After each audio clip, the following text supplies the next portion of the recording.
Airport security force نے ایک مسافر کے سامان سے تقریباً آدھا کلو افیم برآمد کر لی ہے۔ ملزم کو مزید قانونی کارروائی کے لیے CNF کے حوالے کر دیا گیا ہے۔ ملزم جناح انٹرنیشنل ایئرپورٹ سے دوحہ جا رہا تھا۔ کراچی کے جناح انٹرنیشنل ایئرپورٹ پر ایک کارروائی کے دوران ایئرپورٹ سیکیورٹی فورس نے بیگ میں چھپائی گئی 490 گرام افیم برآمد کر لی ہے۔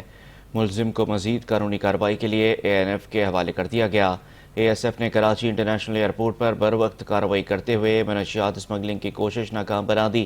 ASF کے عملے نے دوحہ جانے والی پرواز کے ایک مسافر کے سامان کی اسکیننگ کے دوران اس کے ساتھ موجود موسیقی کے آلے کو مشکوک قرار دیا گیا۔ بعد ازاں تلاشی کے دوران اندر مہارت سے چھپائی گئی افیم 490 برآمد کر لی گئی ہے۔ ASF کے مطابق فورس کی تربیت یافتہ اہلکاروں نے فوری اور مؤثر کارروائی کرتے ہوئے منشیات کی بھاری مقدار بیرون ملک اسمگل ہونے سے بچا لی ہے۔ ابتدائی تفتیش کے بعد ملزم کو مزید قانونی کارروائی کے لیے اینٹی نارکوٹکس فورس کے حوالے کر دیا گیا۔